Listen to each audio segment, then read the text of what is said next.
Hello, it's Mr. Gibbons here again, and we're going to have a look in this week's assembly at No Way Through Isn't True.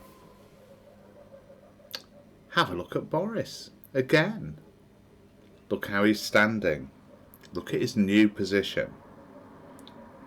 I wonder what No Way Through Isn't True means to you. It's all about hope and believing there's a way through every hard situation. Hope always thrives in a heart full of love. Hope and resilience in hard times are what it means to be heart smart. The way we think affects the way we feel.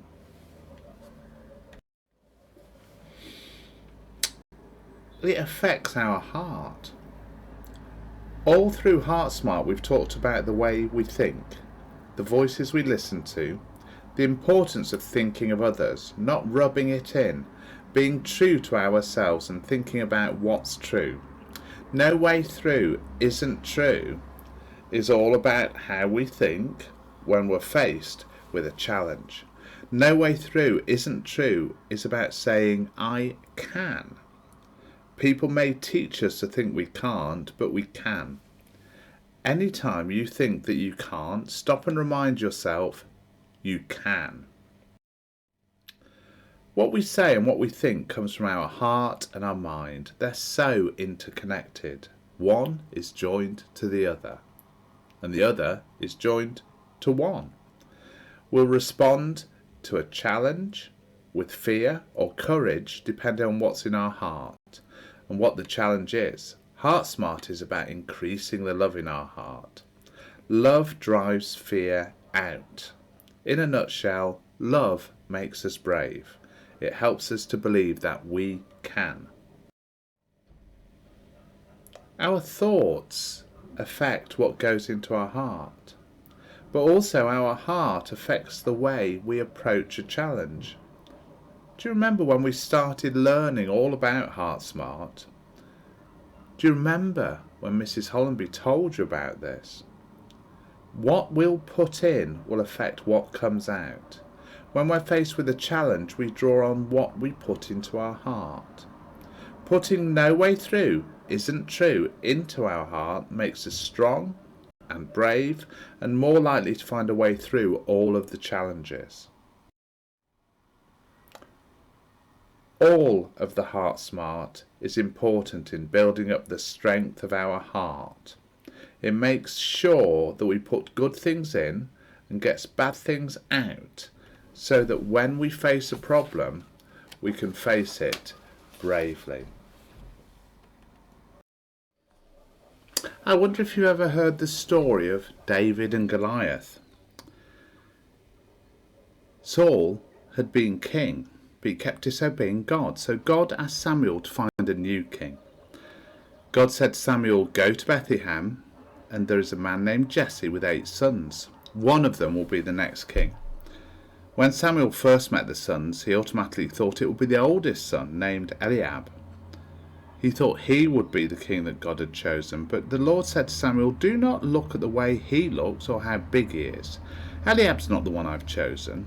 The way he looks doesn't matter to me. I look at the heart. Jesse brought more of his sons to meet Samuel, but none of them God had chosen either. Samuel asked Jesse, have I met all of your sons? Jesse replied, I have one son left named David. He's the youngest and he's out looking after the sheep. I'll bring him here to meet you if you want me to. As soon as Samuel saw David, the Lord spoke to him and said, he's the one. So Samuel anointed him with oil, which was a special way of promising him that he would one day be the next king. And from that day on, the power of the Lord was with David. David continued to take care of his father's sheep in the fields. When he didn't have much to do in the fields, he played instruments and wrote songs and poems, which you can now find in the book of Psalms in your Bible. Meanwhile, Saul was still king, and he ruled people called the Israelites. David and his family were Israelites too. Now the Israelites weren't getting along at all with some people called the Philistines. And the problem with the Philistines was that they had many giants living in their land.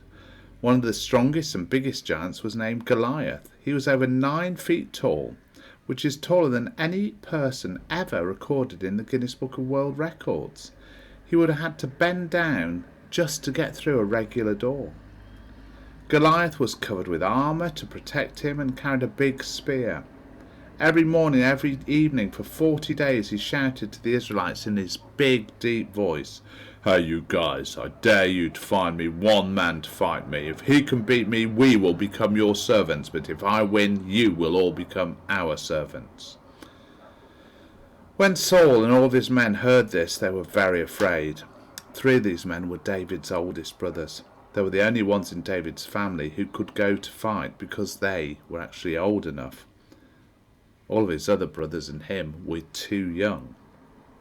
Now, David's father Jesse heard about the giant and was worried for his sons. He called David out of the fields and asked him to take some food to his brothers and also report back on how they were getting on. So David set off to visit his brothers. As he approached them, he heard Goliath shouting his challenge like he did every morning. "Isn't someone going to stand up to this man?" David asked the men in the army. "If not, then I will fight the giant Philistine." One of the men overheard this and ran to Saul and told him what David had said. Saul went up to David and said, "You can't fight Goliath. You're only a boy, and he's been fighting for many years." But David said to Saul, "I've had to fight lions and bears to protect my father's sheep. God help me keep them safe, and he will help me keep me safe." It was too bad that Saul, the king, wasn't trusting in God to help him. He didn't know what to do to beat Goliath. Then this young boy named David came, and he knew in one day exactly what to do, and trusted that God would help him. And that's why God loved David's heart and wanted him to be king. So Saul dressed David in heavy armour to protect him from Goliath, but David took it off. It was so heavy he could hardly walk, and he knew that God would help him and keep him safe from harm. Instead, David went to a stream nearby and found 5 smooth stones, put them in a pouch around his waist, and with his sling he went to Goliath. As David approached Goliath, Goliath looked at David and thought it was a joke. Goliath thought that he could easily beat David, and it was funny that Saul would send such a small boy to fight him.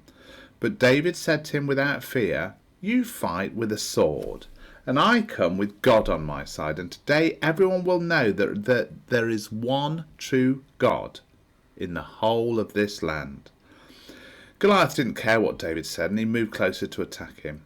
David ran quickly to meet him, reaching into his pouch and pulled out a stone, put it in his slingshot, which is like a catapult, and shot it at Goliath. The stone hit him right between the eyes, and suddenly Goliath started to lose his balance. He fell with a loud thud right on his face. David had done it. He'd beaten the giant Philistine. When the rest of the Philistines saw this, they ran away, and David became a hero to everyone in Israel.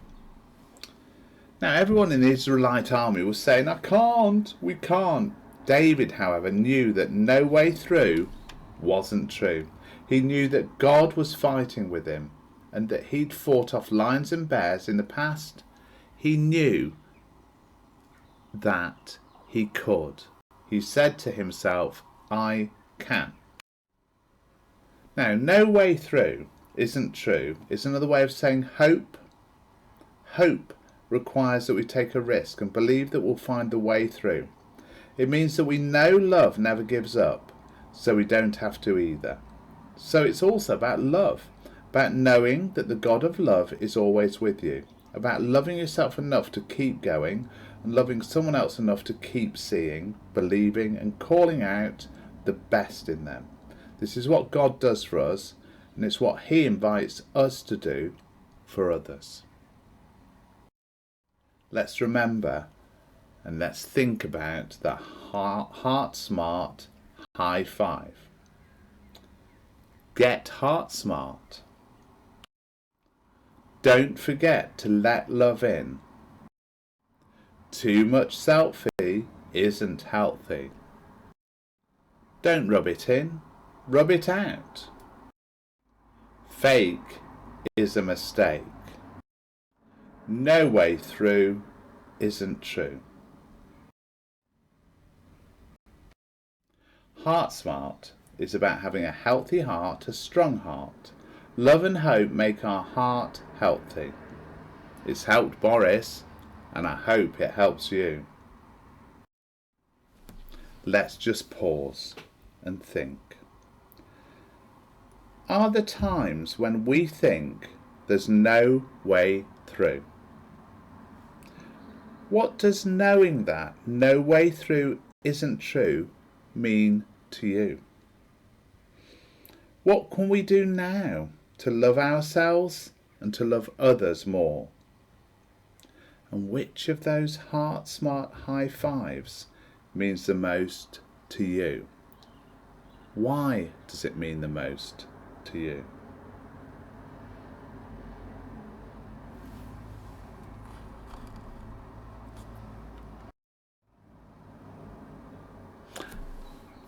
I hope you enjoyed that story about David and Goliath. And I'm really looking forward to be able to sit in our hall and outside with you and to tell you more stories from the Bible. Goodbye.